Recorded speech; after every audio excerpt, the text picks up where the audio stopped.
To order. And we will do the Pledge of Allegiance. And flag it over here. I will read. I pledge allegiance to the flag of the United States of America and to the republic for which it stands, one nation, under God, indivisible, with liberty and justice for all. Okay, we'll do a roll call. Director Lewis, Here. Director Poland is joining us by teleconference. I'm not sure if he has logged on. In the meantime, Director Burns, Here. Director Kordeski, Here. Director Caspary, Here. Director Robert, Here. Director McMillan, Here. Director Avila, Here. Director Waters, Here. Director Quady, Here, have a quorum. we have a quorum. Thank you. Okay, we'll go on to the I'm here. hello. Okay, thank you. So we'll go to the general public comment first. Is there any hands raised anywhere? Yes, so just to clarify, this is for comment on items that are not under the agenda under item 2. If there's any remote participants who would like to speak on items not on the agenda, please raise your hand. If you wish to speak on items that are on the agenda, we'll take public comment with item 3 later. I see one hand raised online. Do we have anyone in the room who wants to provide public comment on items not on the agenda? Doesn't look like it. So we have, Yep. IT could unmute the individual online who has their hand raised Sure. and Scott, make your spiel. I'm sorry, President Quady, please make your spiel and then unmute the individual who wishes to comment. Okay, this portion of the agenda may be utilized by any member of the public to address the boards of directors on any matter within the jurisdiction of the boards that does not appear on the agenda and on matters that are on the agenda but are not designated as action items. Depending on the subject matter, the boards of directors may be unable to respond at this time or until a specific topic is placed on the agenda at a future board meeting. In accordance with the Ralph M. Brown Act, please limit remarks to 3 minutes. Good to go. Okay, so IT could unmute the individual who wishes to speak, then start the clock for 3 minutes, please. I apologize. I'll wait for agenda item 3. Thank you. Okay, we'll circle back to you then. Okay. Then we will move on to the discussion, item 3 regarding Delta Conveyance Project, upcoming Metropolitan Board vote. We will have a presentation first. Yes, we will. Let me bring that up. And we'll get started. Sorry, I'm on a borrowed laptop because my motherboard died. And so I'm a little less adept than usual. Okay, so tonight we're going to start off with a presentation that provides a bit of an overview of the Delta Conveyance Project, which I know both your boards are fairly familiar with. But just to kind of refresh everyone's memories, and we have a couple of special guests joining us tonight. Jennifer Pierre, who's the general manager for the state water contractors, and Devin Upadhyay, who is the interim general manager at Metropolitan. Neither could be with us here today in person, but they are fortunately online. So what we're going to cover tonight is some background, the purpose of having this joint meeting, the importance of Delta Conveyance or DCP to both Calleguas and Las Virgenes. Then Jennifer will provide a statewide perspective, and Devin will provide a regional perspective before we wrap up with some conclusions and recommendation. We'll take public comment after conclusions and recommendations and then move to Q&A and discussion with the two boards. So by way of background, the State Water Project / California Aqueduct was constructed 1968, about 400 miles of it going through the Central Valley. And it serves a total of more than 27 million Americans, as well as millions of acres of highly productive farmland.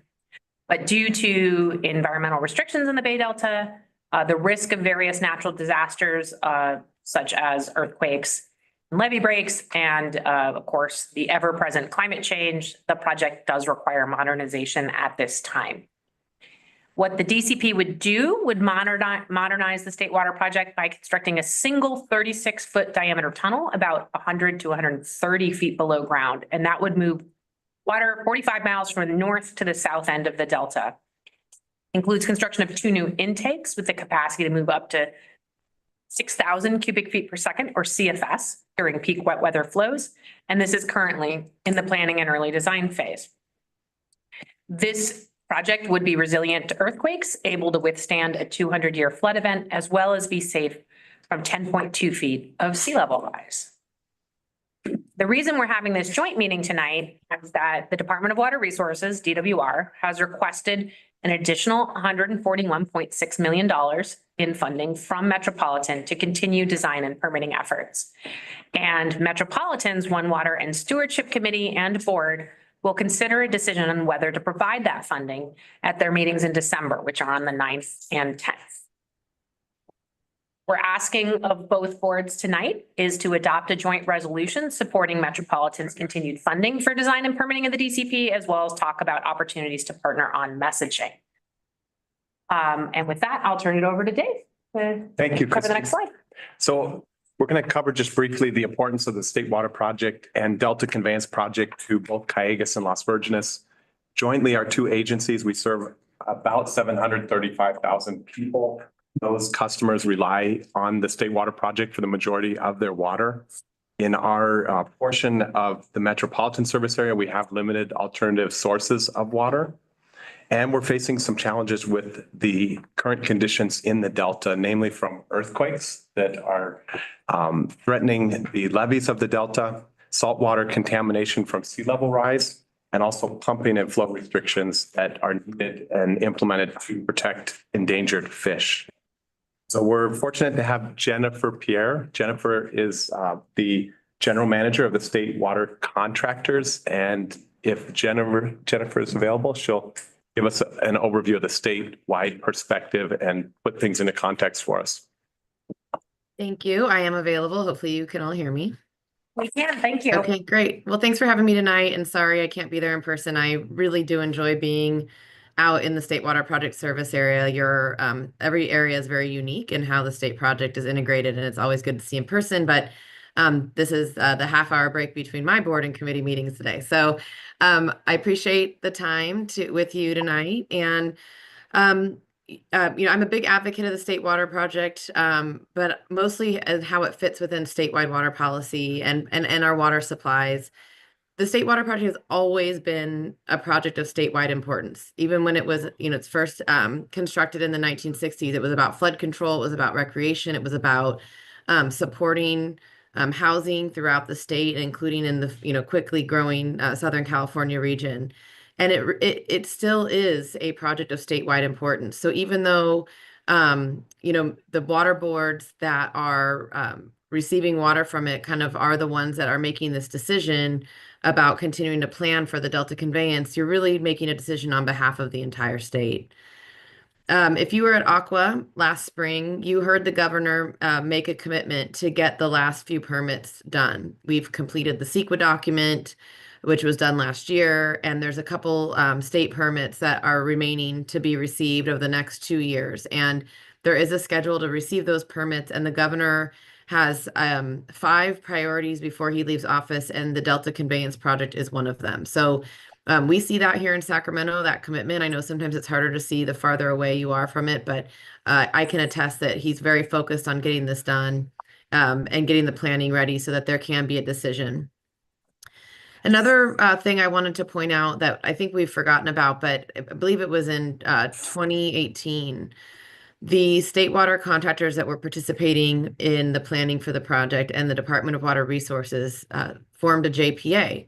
And the purpose of that JPA is to ensure cost-effective design and construction of this facility. And I think we're seeing that play out in the work that's been done since with Graham as executive director and the various public water agency board members on that JPA that are really ensuring that we're cost effectively implementing this project. And that was an enormous cost saving measure that was very important to the contractors at the time. And I think it's worth reminding ourselves that did happen, and that is the intent in how to actually construct the project would be through the engineering oversight of DWR, but financial oversight of the public water agencies. This project, for every day that we don't start construction is another $1.6 million or $600 million a year. We've been contemplating some version of this project since before I was born and have been working on this kind of, current iteration since 2006 and an even more refined iteration since Governor Newsom took office in 2018. And, I think one thing I see, and I've been working on this project for about 15 years, is it used to be very conceptual and now it's a project. And we're really at this moment where we need to take the project, which is a real constructible engineered project, and finish the planning and permitting so that you all can make a decision. And that's really what's before the state water contractor participating agencies now is, do we finish out that planning effort? And my opinion is, of course, we've gotten very far. We're farther than we've ever been. And there's additional funds needed to kind of get us to a place where we can make that informed decision about whether or not that investment's actually made. This project is statewide importance, and I'm sure Devin will speak more about the regional importance, but there is a nexus between water availability and reliability and affordability and the ability to support housing throughout the state. And it's true that this project is a long time coming, but any water development project takes a long time to construct. And really we have to demonstrate the ability to, make big decisions and advance the goals of the state. I want to also point out that I am in full support of all sorts of projects. Every region has to develop a water supply portfolio that works for them. But for most urban agencies, there's really no comparable supply at this cost and this volume. And just to put that in context, the State Water Project on average every year, so the average annual water deliveries from the State Water Project would fill Diamond Valley Lake 3 times. So it's a huge amount of water that, would require, for example, I believe nearly 30 desal plants the size of Carlsbad to replace. So it's very, although there's alternative supplies in terms of the volume that the state project provides, it's very challenging to think about replacing that. And even during drought conditions, and I looked back at the deliveries to Metropolitan in the last 2 major droughts, there was still about 600,000 acre feet delivered from state projects. So it's true that there's a lot of variation driven by the hydrology in the Delta, but there's also a significant amount of water that can be relied on from the project. A number of state water contractors have already voted to continue supporting planning. San Bernardino, San Gabriel Valley, San Gorgonio Pass, Desert Water Agency just voted yesterday. Zone 7, Alameda County, Santa Clarita, Coachella, Crestline Lake Arrowhead, Mojave, and Palmdale. And a number of contractors will be also bringing this decision to their boards over the next month or so.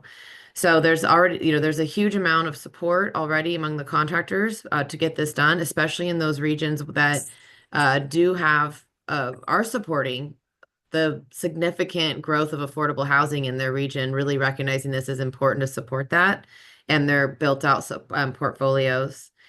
And I just want to add, I think your leadership, Metropolitan's leadership, is really critical. This is a statewide important water delivery facility. The Delta Conveyance Project is a project that's meant to help retain that project's utility into the future under climate conditions and in light of seismic risks and sea level risks. And your leadership and the leadership of the Metropolitan Board is really critical to kind of re-upping the commitment to the state, its economy, its ability to be affordable, and, essentially revisioning our 60-year-old infrastructure. That's not a water specific issue, but of course that's the area of focus that we have before us. So that's kind of how I see how the tunnel fits, Metropolitan's role, your role tonight in considering your support for that. And, hopefully in 2 years, we'll be back with specific information around the benefits and the costs and completed permits that allow everybody to make a decision to participate and get construction going and start saving money and not delaying any longer. Thank you. Thank you, Jennifer. Our next speaker will be Devin Ipadier, who is the interim GM at Metropolitan. Devin, you can just let me know when you need to advance the slides. Fantastic. Christine, can you hear me?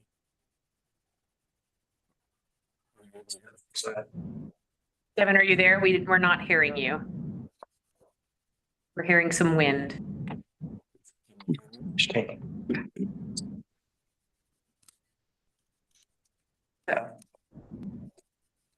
Has passed. So I can't hear you, Devin. You're like very faint.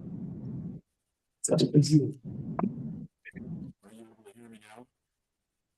really, really faint. Still not right. Driving?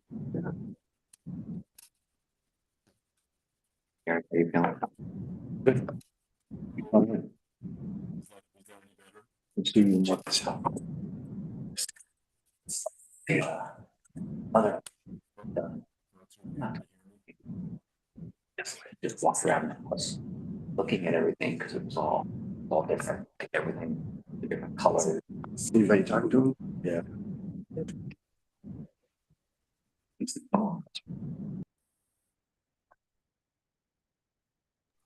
Please hold while we resolve technical difficulty.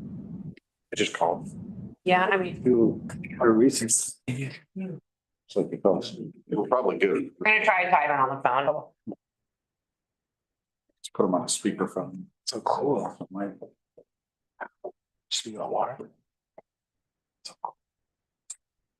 That's awesome.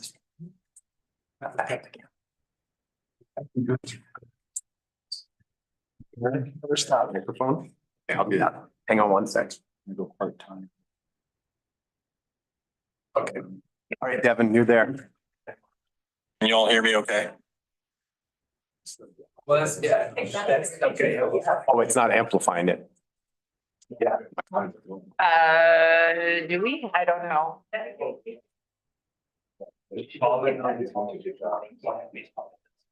Yeah, we might want, Devin, are you able to call in on the call-in number? I can give it to you if you don't have it handy.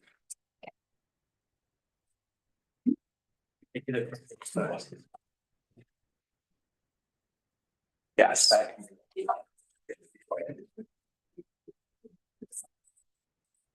He's a call-in. Okay, just give us a few minutes here. We take a break? Wait, if people, I don't think it'll take more than a couple minutes, but feel free to get yourself a snack or beverage.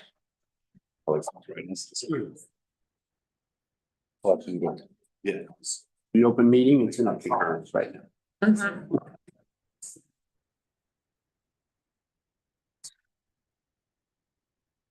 TV intermission. I'm good, thank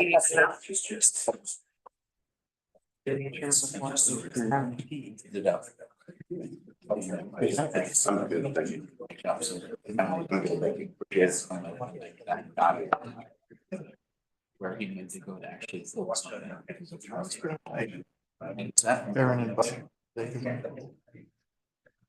Wasn't being, they handled it. Yeah, so he. I think if it wasn't for our lawsuit, it was in charge. Maybe eventually then. Oh, yeah, it was. Relation is right there. Yeah. Have fun. He hasn't heard it yet. I think he actually got here. Yeah. It was done. I was a garden across the street. And burned through. I got the notice and like. And then I jumped in the truck and went to where you and I and Tebow met that one day. Yeah. Fire was right there. Yeah, it was 2 houses. I burned all through that. It burned all the gun range, all through the back, burned all everything. Your lemons, avocados. It burned like maybe 30 trees in all the way around in the hose. And then it just. Gone. It was. I'll do that whole range in like 2 minutes. Your place, yeah. Couple houses up there. Yeah. Yes. Green Acres guy.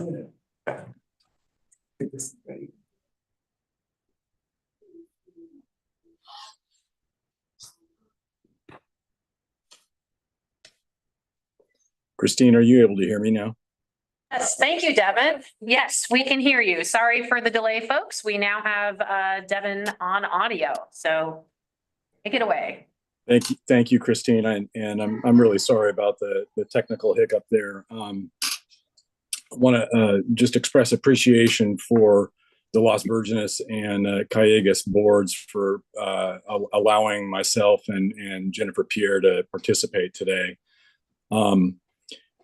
First, want to start off, very much agree with the broad perspective that Jennifer shared about the statewide benefits of both the State Water Project, but ultimately Delta Conveyance and the ability for Delta Conveyance to bolster a system and many of the risks that we see to that system going forward. But I want to share that the decision-making around a project like this is not foreign to Metropolitan. In fact, we have a long history of working through major projects that take 10 years or more to be able to bring to fruition. And our experience is that you have to make pretty significant investments early on in those projects to determine whether it's the right step to take to move forward or not. An example that I'll give you is one that many people in Southern California have experienced and see the benefits of on an ongoing basis in Diamond Valley Lake. This was a major investment that Metropolitan made, but the planning for that project actually started in the early 1980s. And the development of the planning work included appropriation by our board of funds to be able to do geotechnical work, to do a deep dive on right-of-way and easement acquisition that would be necessary. We started off with multiple sites and narrowed it down to a site that was selected in the Dominagoni Valley in Hemet. And my point there is that took many years to get to a point before our board was able to then weigh all of the different benefits and costs of that project, and then in 1992 make a go forward decision to invest in at what at that time was known as the East Side Reservoir Project, and it ultimately became what we know today as Diamond Valley Lake. This is not dissimilar to what we're experiencing right now with the Delta Conveyance program. And if we can move to the next slide, you'll see where we are in this process, where I very much agree with what Jennifer said. We are in the middle of a process that will ultimately give us the information that is required to make a decision about whether this is the right project with the right benefits and cost parameters and implementation risks that we'll have to take into account to be able to shore up the reliability of the State Water Project. And thus far, we have found that it is a worthy investment to do this investigation. We decided a number of years ago to fund the initial planning efforts, $160 million that we've invested that allowed us to get through what you see here in the light blue, but the completion of state CEQA and an EIR that was put out on the streets, reviewed, and ultimately approved. And now we're in the middle of the federal process that should be coming up to culmination here very shortly. But what will still be in the mix that we'll need to better understand is things like geotech work in the Delta that will allow us to better understand the nature of what we'll be doing through the tunneling, that will allow for a better understanding of the final cost estimate for the project. We also have to go through pretty intense permitting processes that will affect conditions that are placed on the project, that will also ultimately lead to an analysis of what the yield and operational guidelines for the project will look like. These are the basic factors that I would see are necessary for a board to be able to ultimately make a final decision. And we're in the same place that we were a few years ago when we made the decision to fund the first $160 million. We think that that is the right thing to do to be able to get to a decision point on the project. However, if you can go to the next slide, you do have to ask the question, okay, with what we have before us now, a request for 300 million across the contractors. For Metropolitan, that means $141 million to be able to get to that endpoint. What are the steps that the administration are able to identify and to ensure us as a major funding party and as a contractor, that the steps they're willing to take to ensure that by the end of this funding profile, we're going to have a permitted project. We're going to have that additional information that will allow us to make a go, no go decision. That kind of question is what I was able to put into a letter to the State Department of Water Resources and the head of DWR, Carla Nemeth. I have since had conversations with her and her team, and I know that they are going to be able to detail in a response to me for our board the key elements that they see that will allow the administration to get through the permitting process, ultimately through the certification of consistency with the Delta plan, and then tee up a decision that we as contractors will be able to make going forward. But there are some other elements that'll give us the security that in return for this money, we're going to be able to get to that decision point in 2027 timeframe. But there are some other elements that are important to us. One of them is that we aren't the only one, as you heard Jennifer talk, that is going forward and looking at funding this additional ask to be able to get to that point. There are other interests that would-be contractors we would hope could ultimately fund this that are agricultural contractors that have said they may not be able to come in for their full share of participation in this funding ask. So one of the questions that we've asked is assurance from the state that we are not going to be asked to fill that gap. We are in for 47.2%. That is the proposal that I would make to the board to say that that's our share, which is commensurate with our participation on the State Water Project south of Delta, but that we're not asked to subsidize the participation of other folks. So what that means is that right now we understand that there's a gap in funding. That gap may be in the range of 10, 12, 13%.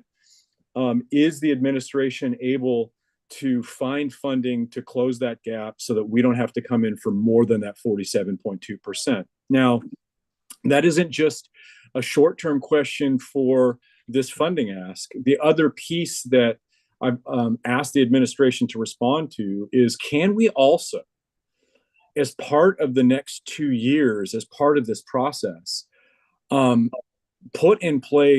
have the state put in place a funding plan for the full project to say, what if that gap continues to exist when we get to a point where we have to make a decision on go, no go for the project? Is there a way to structure this program so that other beneficiaries, say an example would be folks that are in the Central Valley, perhaps off the Central Valley project, that see a benefit in the project and want to participate, could come into the project and participate and get benefits. That's the third ask that we've put on the table is, can the state use this same time frame to devise a funding plan that would let other beneficiaries come into the project so that the funding for construction and operation of the project is whole in the future? Another piece, it's less relevant to this direct ask, but it is the larger context. If we're able to get through and ultimately see this project moving forward, it's not going to be online and fully functional for a couple decades. In the near term, I've asked for DWR to put on the table some of the actions that they see as vital to being able to improve near-term state water project reliability. And that's something that is critical to us in the sense that I didn't hear Jennifer say this, but for Metropolitan in our service area, the State Water Project is 25 to 30% of our water supply in Southern California, depending on the year. So it isn't just about mitigating the long-term risk, but it's also about how do we bridge the gap between when we might approve this program and when it's fully online in the future. Finally, the last piece really is about near-term funding. Under the State Water contract, we pay our bills to the state. And if we have an issue with those bills, if we see something, our total bill is on the order of $700 million a year. As we pour through those bills, if we see something that looks out of whack, we protest those items.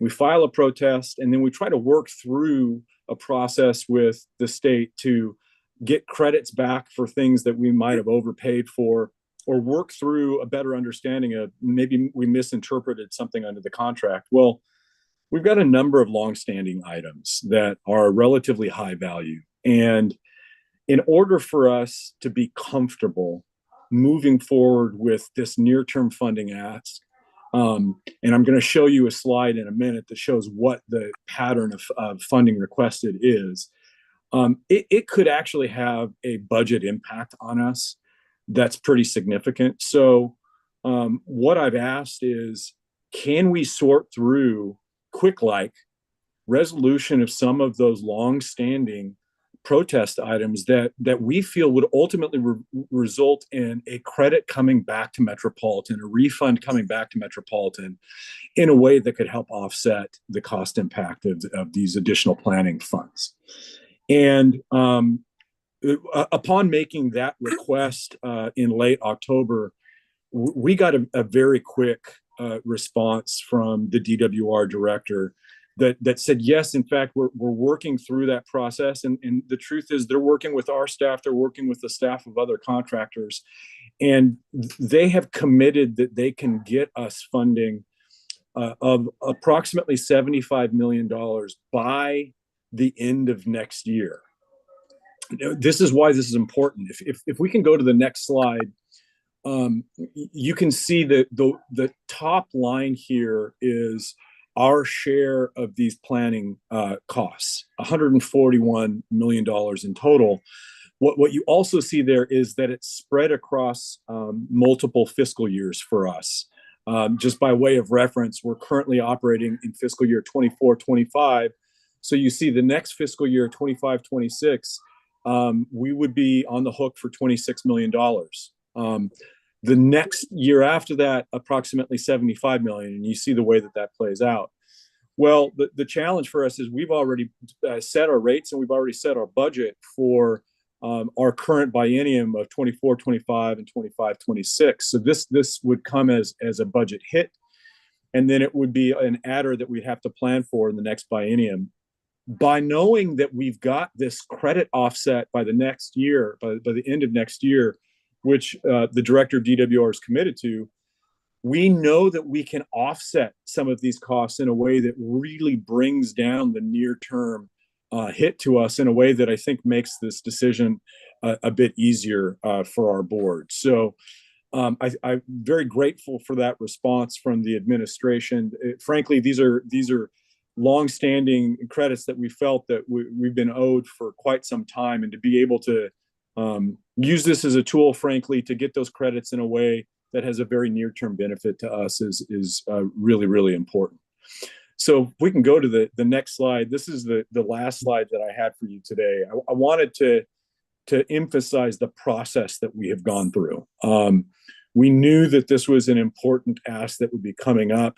We didn't know exactly the size of it and the exact timing of it. Once we got that information, we started a process that went back into September with really trying to share with our board and our committees and under the leadership of Director McMillan, our ad hoc committee on Bay Delta, to raise up the understanding of what the State Water Project is, the critical benefits that we receive as it being one of two base supplies that we're able to bring into Southern California, what the Delta conveyance program looks like. And you've heard a bit of that early on today, but we did a deep dive on what those benefits specifically to Metropolitan and into your region would look like. Then this month, after those presentations, just earlier this week, we held a workshop that went late into the evening on Monday night to hear alternative views from folks, a roundtable discussion that included folks in the Delta, tribal interests in the Delta, NGOs, Restore the Delta, that all have different perspectives on the Delta ecosystem, living in the Delta, the implications of the Delta conveyance program, and also business interests, not just in Southern California, but in the Bay Area, sharing their perspectives on this project. It was a very deep, fruitful exchange, building to what we will be putting on the table in our December board meetings is a request to consider the funding ask here. The one other thing that I would mention is we still have to put this board action item together for December. We received a lot of feedback, and one of the things that has come up is, well, listen, what would happen if you were in the middle of this process and the state's in the middle of the process and a fatal flaw comes up, some kind of fatal flaw with the permitting, or let us say that there was a legal decision that somehow inhibited the ability for debt financing for the project in the future that could be fatal for the project. Would we still be on the hook for the full $141 million? Or at that point, would the state be able to say, okay, it turns out that this didn't go the way we expected. We'll no longer ask for the later payments, or we can refund some of the money. And I think that that's an important question that our board has asked, and we'll be able to secure an approach with DWR that does have some reasonable off-ramps if it turns out that things don't go the way that the state expects. And we expect this to be successful, but that's a little bit about just in the event that things don't go according to plan, how are you going to deal with that? And I think we'll be able to build into this final board action some consideration of off-ramps if things don't go the way that we plan. With that, I do want to emphasize there's a great potential benefit associated with this project in shoring up reliability of the State Water Project.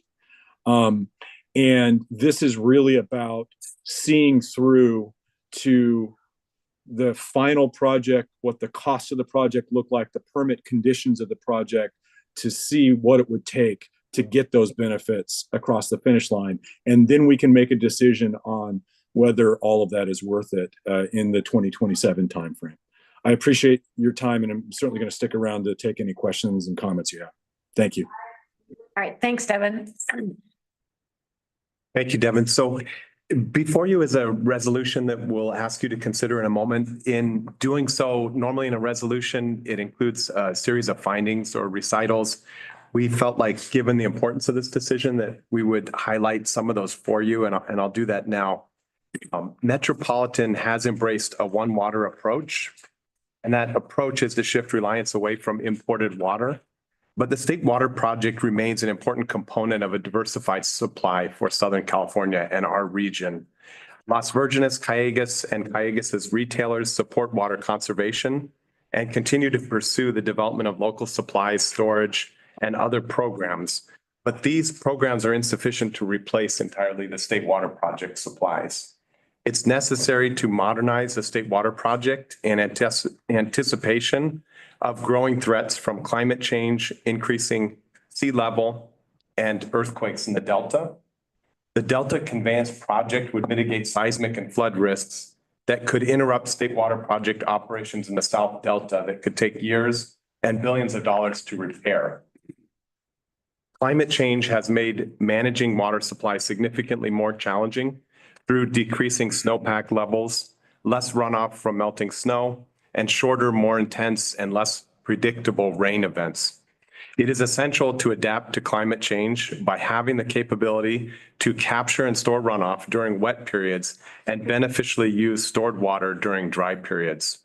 Since winter of 2021 and 2022, more than 1.4 million acre feet of water was unable to be captured during high flow events due to constraints that have and continue to exist because of the lack of the Delta Conveyance Project. The Delta Conveyance Project would capture more water during high flow storm events and move it to areas where it can be stored and used during dry periods. The State Water Project remains one of the most affordable and cost-effective sources of water in California and is necessary to sustain the economy. Should additional funding be approved by Metropolitan in December to further advance the design efforts of the DCP, it will not commit Metropolitan to a future decision for funding construction. A future decision for funding of the construction will consider the most adaptive portfolio of water resources to preserve cost-effective water resiliency and reliability for the region. Both Las Virgenes and Calleguas have adopted strategic plan elements that speak to the Delta Conveyance Project and its importance.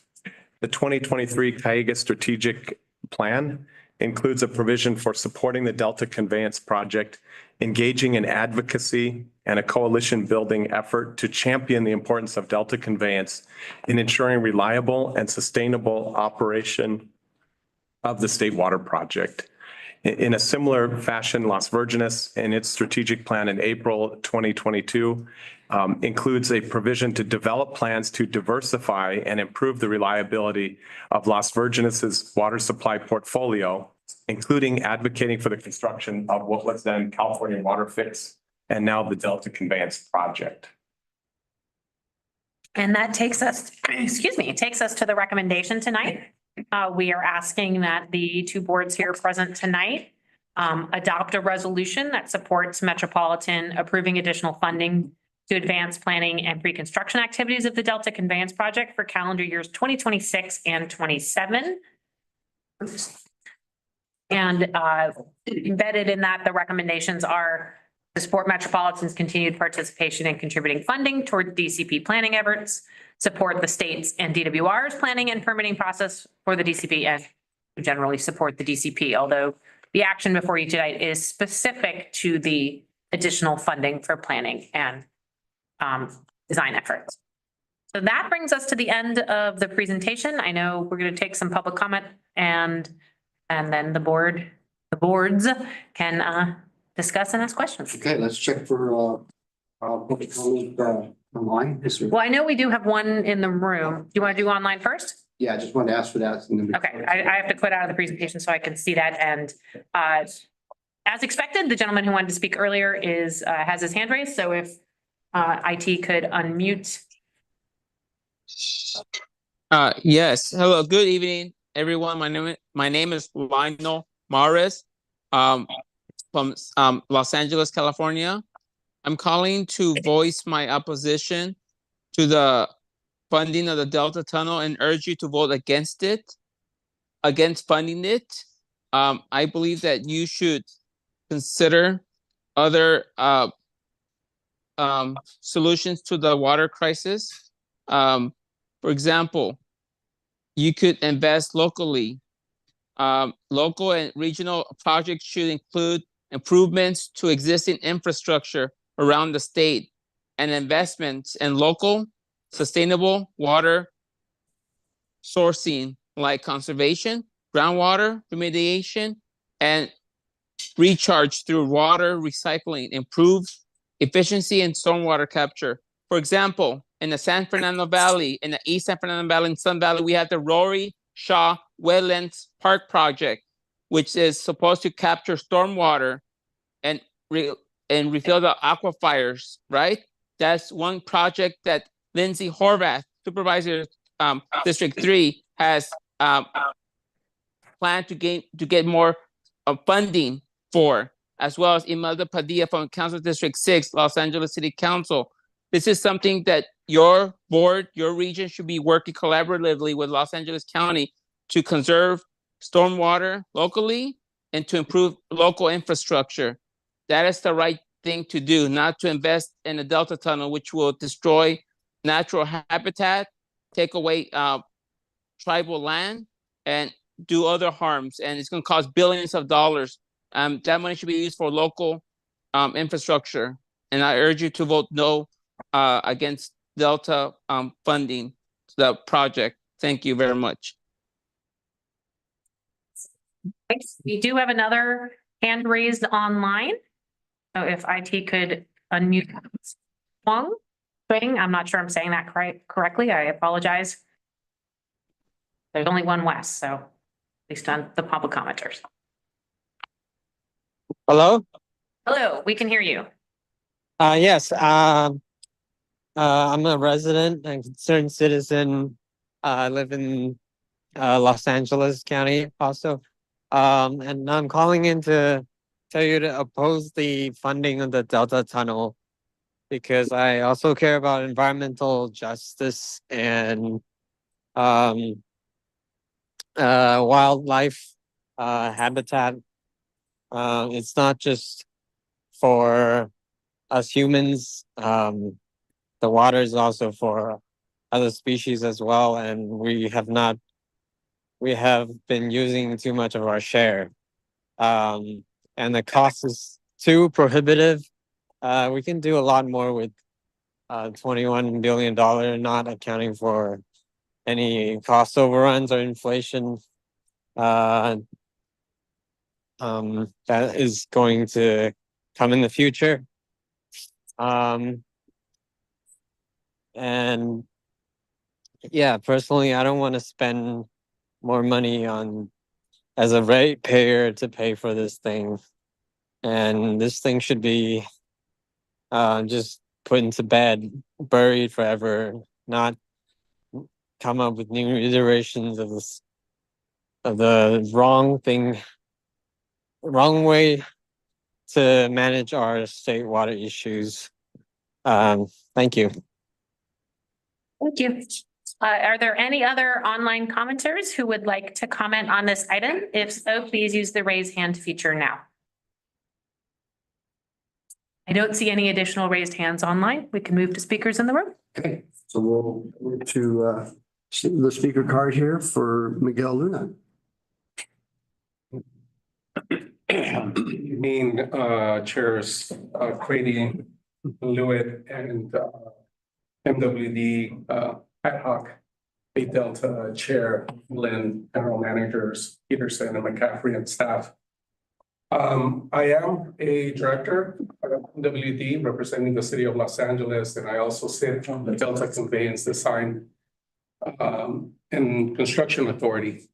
But I think my comments, because you heard from Devin and he represented MWD really well, I'm going to keep my comments to you as Miguel Luna, an immigrant who grew up in a city where we have to deal with living in an area where at a time where the city had the choice to invest in infrastructure that could have delivered water 7 days of the week, we ended up in an area where water was only delivered by the municipality 3 days out of the week. The 4 days we had a plan for by living off above ground tanks, cisterns that were there. There was a lot of coordination. The water wasn't always of the best quality. So, I come here, with an experience of lessons learned around affordability, around resiliency, around seizing an opportunity to invest when the opportunity is there for the long haul.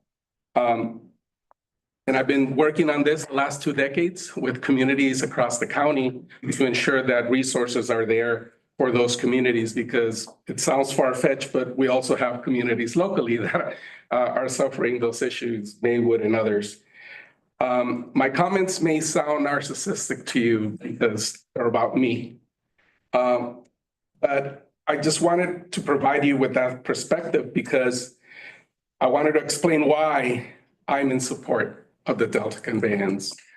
A lot of people believe that these decisions are made very heavily weighted by political influence. I also want to say that these decisions are weighted by science, they're weighted by research, by data. And certainly they're very heavily weighted by life experiences.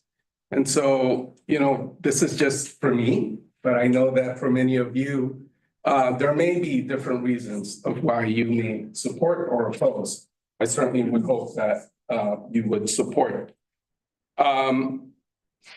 This is why it was important for me to be here in person, to express my gratitude for your leadership, for taking the lead, in hopefully passing this resolution so that your colleagues who sit on the board of Metropolitan can be there 100% saying our agencies took this lead, and we want all of the other agencies in representing at Metropolitan do that as well. So thank you so much. You can count on my 4.12 weighted support along with yours as we make this decision at Met. Really appreciate you taking the time to hear me out. Thank you. May I just comment? First of all, thank you, Director Lewitt, for coming.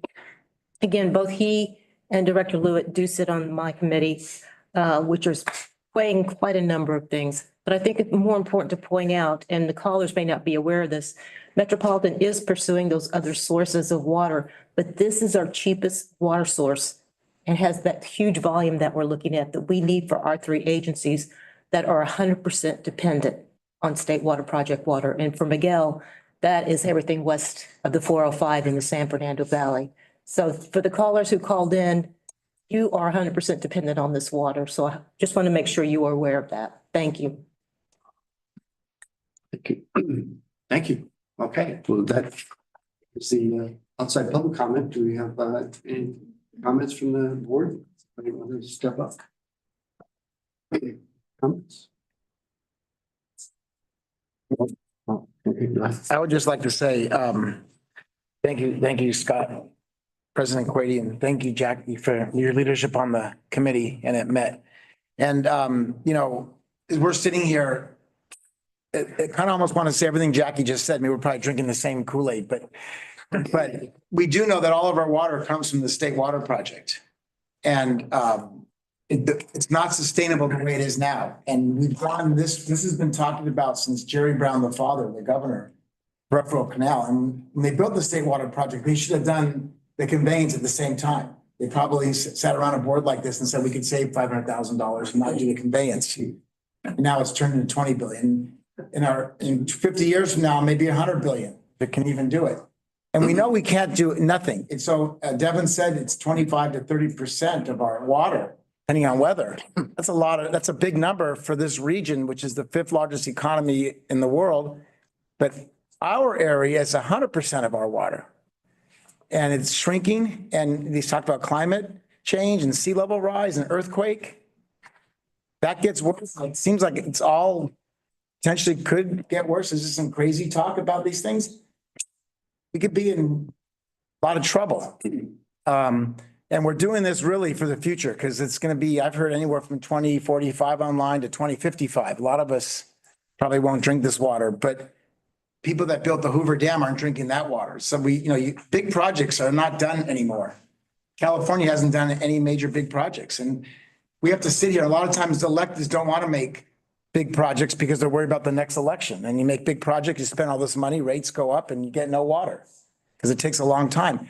But if we're really sitting here, we should care more about this community in this area than we do our own elections, our own future survival personally. But I think this is the right decision because we're not making the decision on the project. We're making the decision to study it, to learn about it, to learn how much it's going to cost. I know Raul, my buddy, Director Avila, is always concerned with affordability. It may cost more. We don't know how much. And if we don't spend the 66 million, it's really 66 million because yes, we are spending one, we're getting 75 back. So it's really $66 million.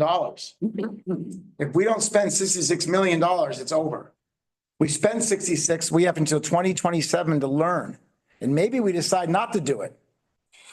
Maybe the right decision is not to do it, but we won't know that if we don't spend it now. So I think not only should we wholeheartedly support this next expenditure, but we should also encourage our friends and neighbors and board members and other people in this service area and this market to also support it. Because it could, I was at Met Monday, Tuesday, and Wednesday, and it's not a slam dunk. You'd think, I used to be kind of naive. I thought everyone in the Delta didn't want this project and everyone down here wanted it. But you learn it's not the case. And probably the biggest reason is affordability. But there's a lot of other people that have luxuries of other water that we don't have. We don't have Colorado River water. A lot of people do. And so this is less important. And a lot of people don't need water right now and they can't get past that. So they're thinking, we don't need the water now. Why should we spend money and raise rates? But we're not in that position. We need this water and we for sure need to spend $66 million to see if we can afford it, and if it's the right project. It may not be, but I think we need to spend it to go forward. So I joined my colleague, Director Luna. I appreciate you coming here tonight and speaking from your heart. It goes a long way, especially a director that comes from the city of LA where someone in their delegation may not support this project. And I'm not sure how that works out politically, but you're standing up for what's right. And I really respect that from you. And thank you for being here and telling us personally. And then Jennifer, thank you for all your work. And to our interim general manager, Devin, thank you for laying out the decision for us so clear. And I hope we pass this resolution tonight. Go ahead. Let's go. So I support the project. I support Delta Conveyance. $66 million is essentially going to increase our rates 3%, 2027. With that percentage rate, potentially what that means is $21 billion total project cost is going to increase our rates. I did some quick math. I don't know if it's right or wrong. For every $23.5 million, we're going to increase 1%. So we're looking at 500% total increase, 300% total increase. Keep in mind that Metropolitan's portion is actually 9.44 billion.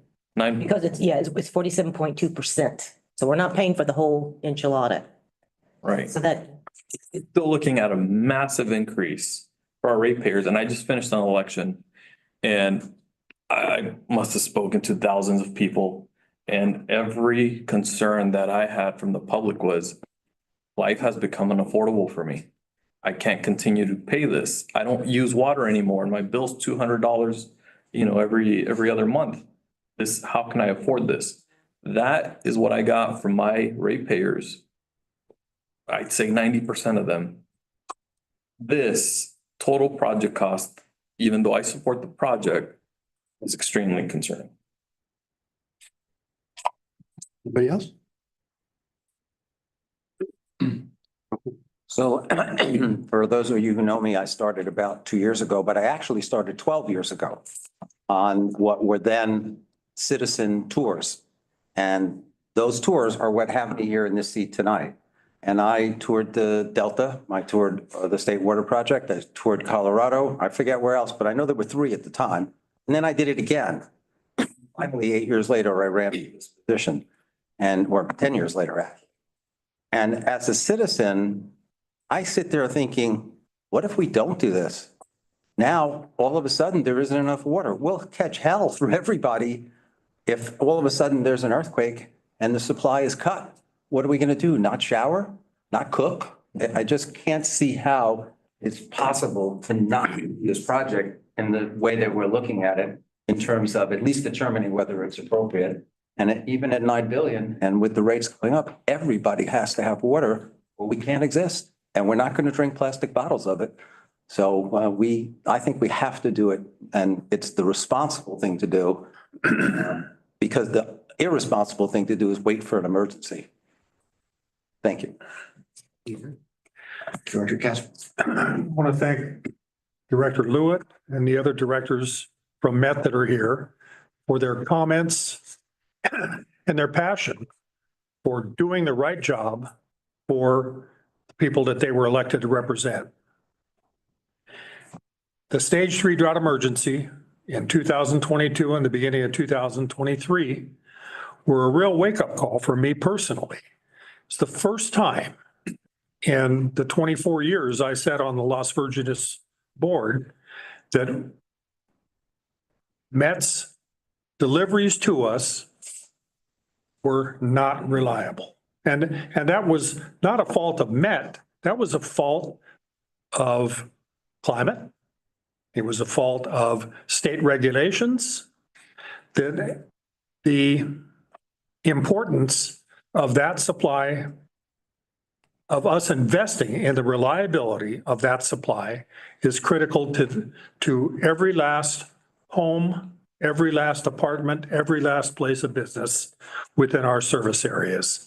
This is an investment that I believe will bring sustainability and reliability to our water supply for generations to come. And I support this resolution. Good. Anyone else? Well, I will speak for the record then. I wish to support plans and preparations towards activities that advance mitigation of hydrological variance and current delta event risk. Continue to support conservation is what this is about. And I worry that a stop or delay will yield higher future costs as the necessity becomes a realized or reactive urgency. Postponement will hide a false economy. Nutrition of local portfolio supplies and reserves in a manner of regulated demand management activity and the groundwater basin subsidence or saltwater intrusion prevention projects will increase while recycled water continues to require a first source. These will be local impacts that will be providing that cover if this thing goes forward. As learned over some time, this plan can incorporate better ecosystem balances in what is already an anthropogenically altered delta beginning in the 19th century. So I do support the resolution. And one more comment. There comes a time when you have to bite the bullet and build the big projects. And what I did is I looked at the two major events that the voters passed, the bonds. Back in 1918, that $220 million they passed for the Calleguas River Aqueduct, if you conflate it or inflate it up to 2024 dollars, that was a $7 billion project that was passed at the height of the Depression. And then fast forward to 1960, when the State Water Project was passed, that bond was 1.75. Today, that would be an $18.6 billion bond. So we're looking at our portion to be a $9.44 billion. It's worth investing in it now because just as you said, construction costs are only going to get higher. So there comes a time when you just have to make that leap. I think it's time. And just an addition on that was that as you invest, one of these investment numbers are actually coming in at maybe lower level solutions if you want to maintain the same costs. So there's a problem. But There's a hand up on the screen. okay. Director Robert, online? Yes, thank you. I'll preface by saying I'm fairly new to California's struggles, and it's a huge eye-opening, complex problem. But having been on the DCP tour and viewing the amount of work and the careful consideration that goes into the project, I'm immensely impressed by the quality of the consideration that goes into every aspect of it, be it ecological or for the Native American, community and all the lands that are impacted with that, and the work that goes into, negotiating all those hurdles. And I just want to, I guess, echo at this point. We're reaping the benefits of the generations before us who really looked out. I mean, yes, it's easy to say, I wish they would have done more, but it's easy to forget that they did a lot, as it were, and it's almost our responsibility to look to the future and see what we can do. So I also strongly support. Thank you. Okay. Yeah, I really appreciate everything that I've heard at this table tonight. and especially from Devin, from Miguel, from Jennifer. I think about the future, and I think about how dire our situation was just a couple of years ago. And I think a lot of people who may call in to make a comment may not actually understand how dire the situation was. I think if we're at a position now where if we were to say no to this, that our children and our children's children would absolutely be in a tough spot. And we have the opportunity to do something for our state. And I think this is the moment to do it. Very good. I guess a motion would be in order. I'll make a motion to approve the staff recommendation and the resolution as presented. I'll second that. Motion's been first and seconded. Director Lewitt, Yes. Director Pollen,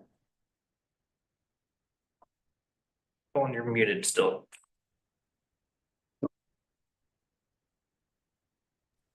Yes. Director Burns, Yes. Director Kordesky, Yes. Director Caspery, Yes. Director Robert, Yes. Director McMillan. Yes. Director Avila, Aye. Director Waters, Aye. Director Quady. Aye. Motion carries. Thank you. Thank you all. I really want to thank Devin for his presentation.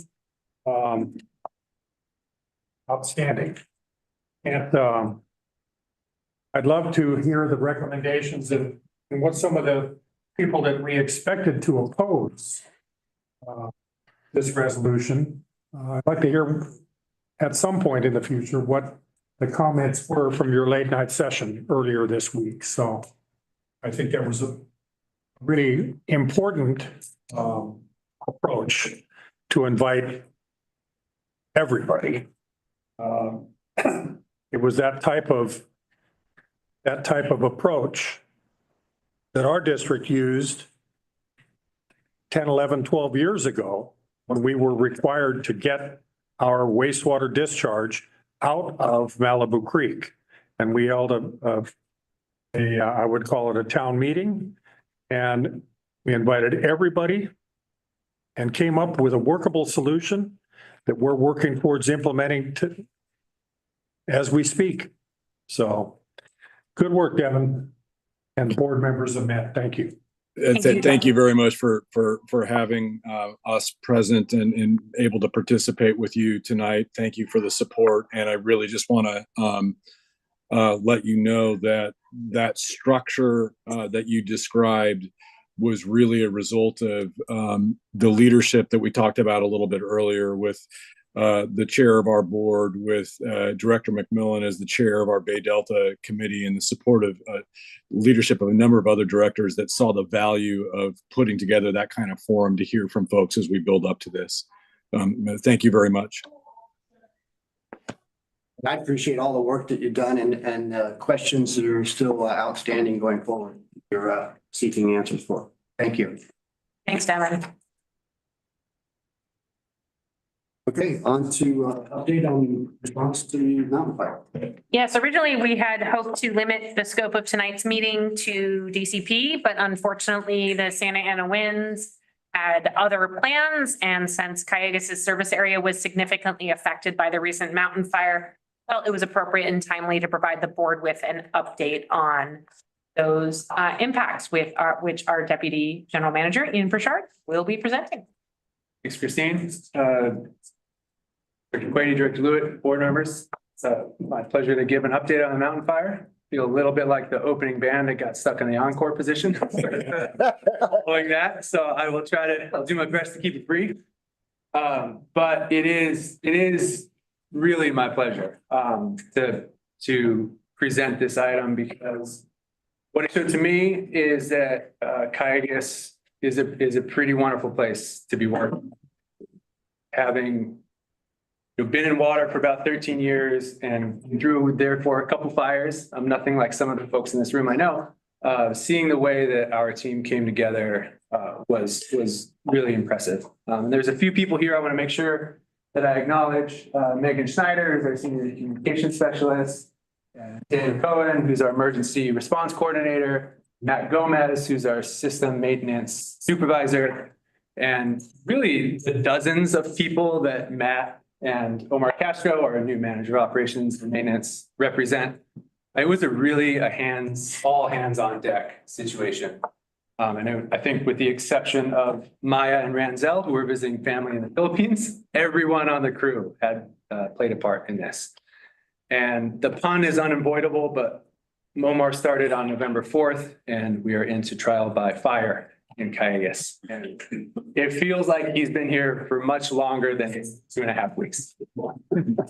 And one of the things about that is that, student of management, student of leadership, and, of organizations, how they function, organizational health. One of the things that you hear most often as a barometer of organizational health is the ability for your organization to form teams, to form ad hoc teams, interdepartmental teams, and in particular to have the members of those teams self-subscribe.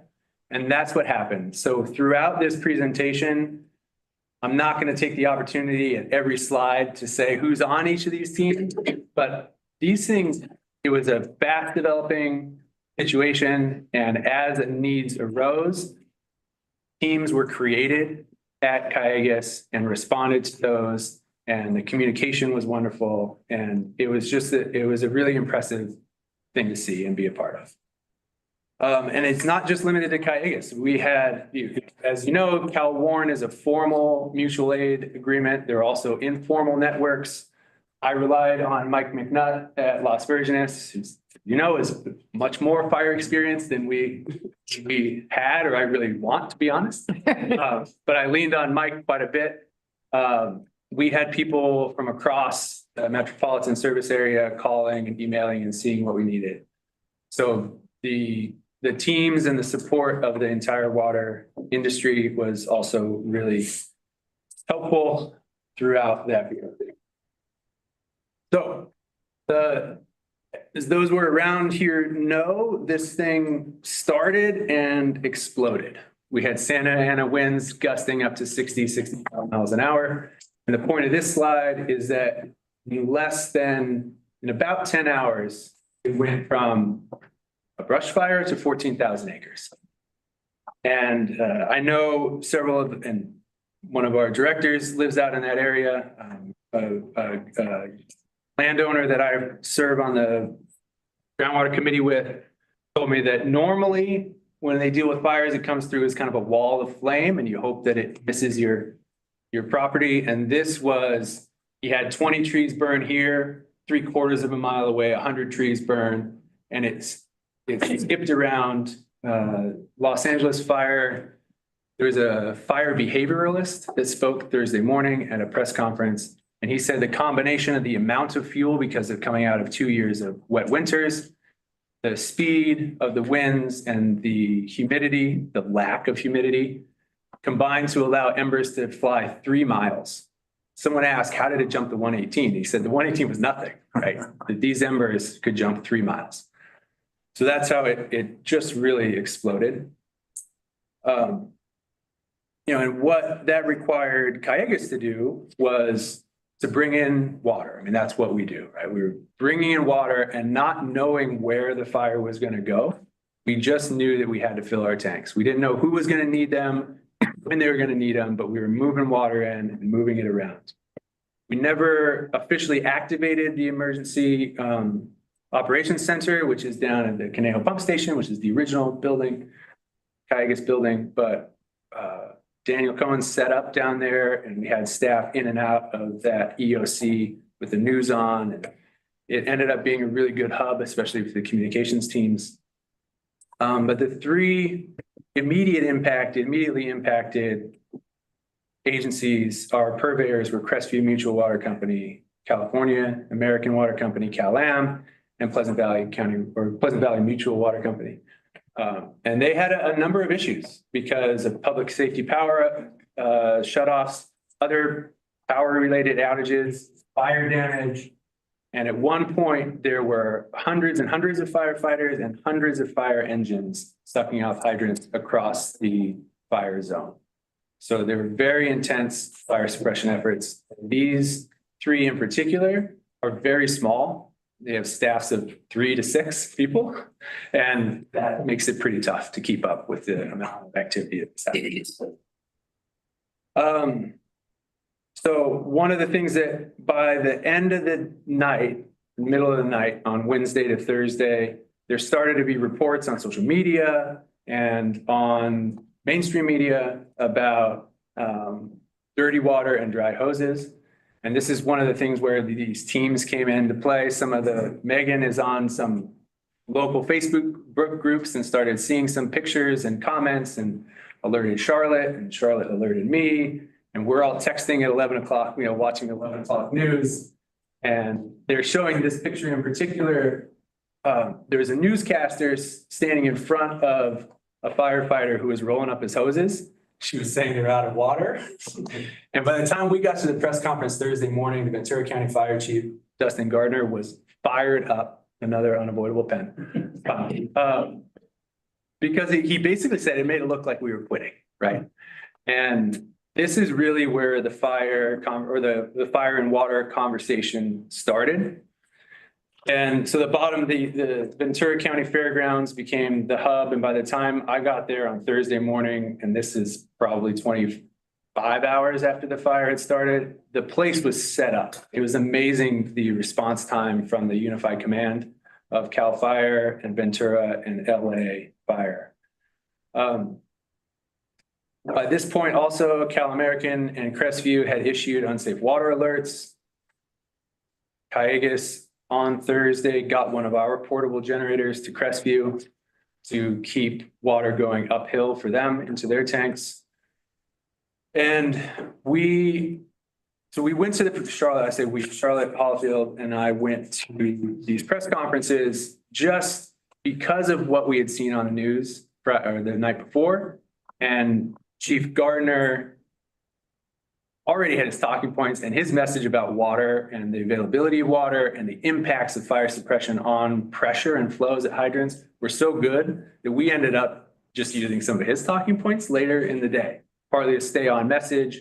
But really the message that what I learned from that is that, and he said it very explicitly, that this is something that fire anticipates, right? Firefighters know that if you start sucking tanks faster than you can fill them up, that you're going to have flow and pressure problems. And they changed their operational plans.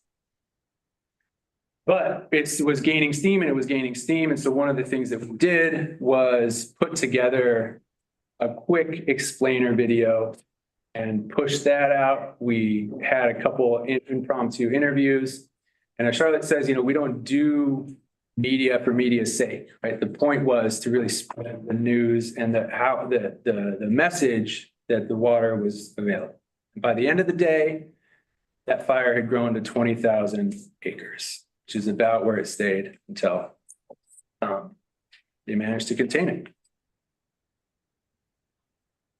So also on Friday, our crews were busy supporting in particular Crestview. We had 4 system maintenance crews that were out flushing. On the bottom right, the gentleman pointing at the map is Daryl McAdoo, who's at Crestview. And our crews work with Crestview to flush all the impacted water out of their system and start figuring out, Matt was there figuring out how to do a flushing program on the fly and testing residuals. And we did all of this work under the Cal-Warren Mutual Aid Agreement. And at the same time, our regulatory division was working with the Department of Drinking Water, both to figure out what the sampling plan should be for them, but also to set up a drinking water filling station here at our Springville Hydro in Spanish Hills. And as Christine, our general manager, said, part of the importance was to get people water that needed water. But it was also to demonstrate that, yes, there were disruptions and interruptions in service in specific parts of certain service areas because of this natural disaster. But generally speaking, the water was safe. And that if you, unless you were in this prescribed area, the water was safe.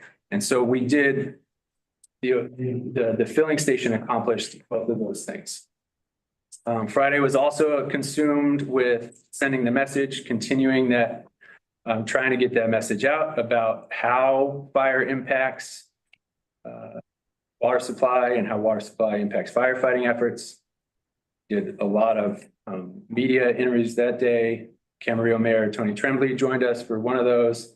A lot of social media activity and monitoring. So the filling station was an idea that came up on a Thursday, and by the end of the day, Friday, it was ready to go, and we started receiving customers, mostly from Crestview. There are 20 to 40 people throughout the weekend by noon on Saturday. And we had folks staffing there, and we also had regulatory staff going through Crestview, beginning to sample for coliform in order to start getting those systems back online. And, you know, those, it was really appreciated. Again, we didn't have hundreds and hundreds of people, but the folks that came was very important to them. And they were some of the feedback we got was that it wasn't just important for them and their families, but for their large animals. And this is possibly the most responsive or responsible public social media comment I've ever seen. While a local water company was flushing and testing their water infrastructure, I was like, this is great. Get more public feedback like this, the better. We also had staff attend community incident meetings, and these were starting to really gain steam. And the community was starting to ask questions about water quality and water quality. And in the background, we were helping out Crestview and get back online. So we have our regulatory division supervisor, Amy Mueller, used to work at DDW, so she's great relationships. And this is another example between the filling station and working together to get Crestview back online, a demonstration of how important it is to have good relationships with your regulators. And we were able to help Crestview get back online by the end of the day on Monday. Between Tuesday, Wednesday, and Thursday, Director Avila and Christine attended a special Ventura County Board of Supervisors meeting, a community meeting in Camarillo. Christine spoke to Rotary Club in Camarillo, which was planned for, and the presentation changed dramatically before she showed up there.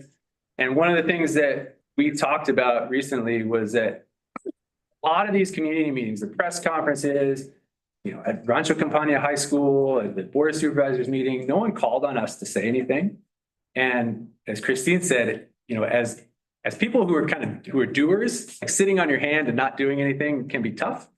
But our presence there, and that was one of the lessons, was really important. It was one of the things that Mike told me in the beginning, was that our job is to be there and demonstrate that water is paying attention and the water people know what they're doing. And the amount of feedback we got from folks in those community meetings, that was really important. So I appreciate Director Avila, you making the effort, because I know it went a long way.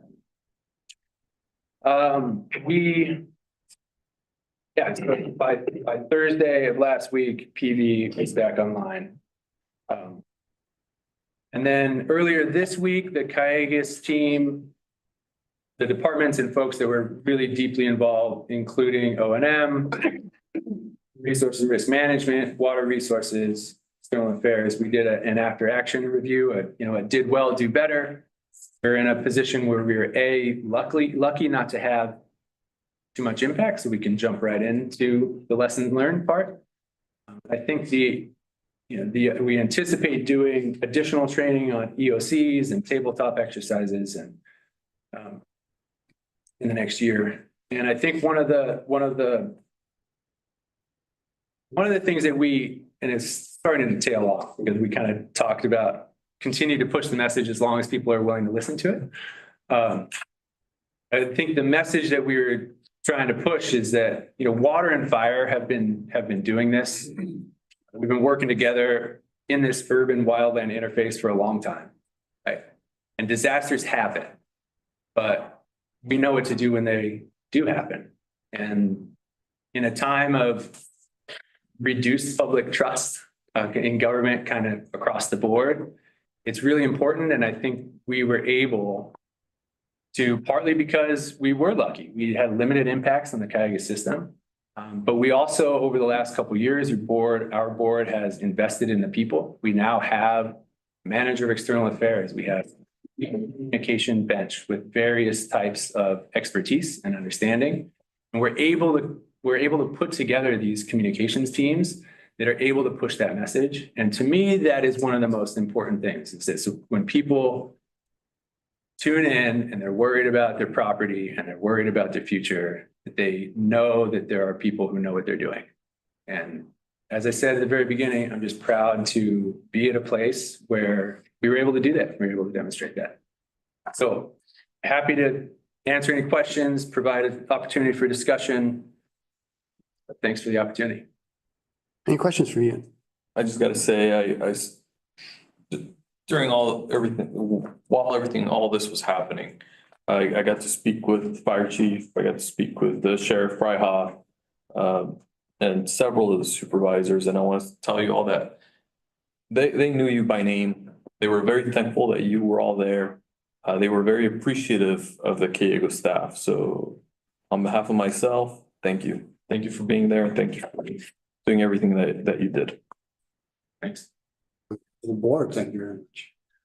I had a question. So how was the communications? Nothing interfered with in those kind of conditions? Communications with sites? Conditions amongst people. And then I remember Las Virgenes, their conditions were so bad, they couldn't even talk to people the next hill. So I was just wondering if that was. Yeah, so our communication amongst staff was always really good. We didn't have cell towers impacted. There were radios. I don't even know if we ended up needing to go to radios. No, we just kind of stuck on regular cell phone communication. Okay, so it was allowed. Yeah. Director Robert does have his hand raised online. Oh, Director Robert. Yeah, I just wanted to say, reiterate, I guess, fantastic job in supporting a very chaotic and nimble situation. And it's not just, everyone got good at the moment. It's all the hard work that we've done in the past for, fire hardening. And I say that in the sense of being ready to react to the situations that fire puts us in with flows and pressures and all that. And I just want to say it's the entire Calleguas staff that, contributes to that, and having it be a priority for us when it's not an emergency. So really great job to the whole staff. Thank you. And if I could just add my thanks to Ian, who handled all the press on this with support from Megan and Charlotte and, Daniel in the OC and O&M, Omar, Matt, all the crews. The work was unrelenting. They worked so hard. And I really appreciate how this team pulled together and was able to support the community and during a very, very difficult time. It was really an impressive effort, a glimpse of hope in a dark and difficult time. Thank you, Las Virgenes, for sharing some of your experience. Okay. That's it. Thank you. Thank you, Ian. And John Maynard. Yes, if I could just highlight a couple of upcoming events for the Calleguas board. Of course, the Las Virgenes board members are always welcome to join us, as those are public meetings. We will be not having a board meeting on December 4th due to the Aqua Conference. Our next board meeting will be December 18th. I was hoping the board would be okay with a 5 o'clock start so we could have a little bit of a dinner beforehand, because that will be Director Waters' last meeting with us. And we will be swearing in the board members who've been reelected, as well as our newest board member at the end of that meeting. So is a 5 o'clock start time okay? Board, okay. Works for me. Thank you. And we had at the last board meeting decided that we shouldn't have a board meeting on New Year's Day, which seemed like a pretty easy choice to make. So the first board meeting in January will be on January 8th, but I did want to ask the board if it would be okay if we, instead of having board meetings in back-to-back weeks, spaced them out and had them on the 8th and the 22nd instead of the 8th and the 15th. Does that work? I also forgot to check with legal counsel. Wednesdays in January, so it would mean you wouldn't ever have two in back-to-back weeks. Is that acceptable to the Calleguas board? You're ready to be Okay, for retailer, right? Great, yeah, it definitely doesn't matter. Director Waters. You can be our guest You just want to come as a member of the public. for the public. Okay, that'll be reflected in the upcoming meeting schedule that goes out with the 12th board agenda. So that's all I wanted to cover. Thank you. Okay, so the adjournment to take this board meeting is December 18th, 2024 to 5 p.m. Adjournment to Las Virgenes board meeting, December 17th, 9 a.m. Thank you.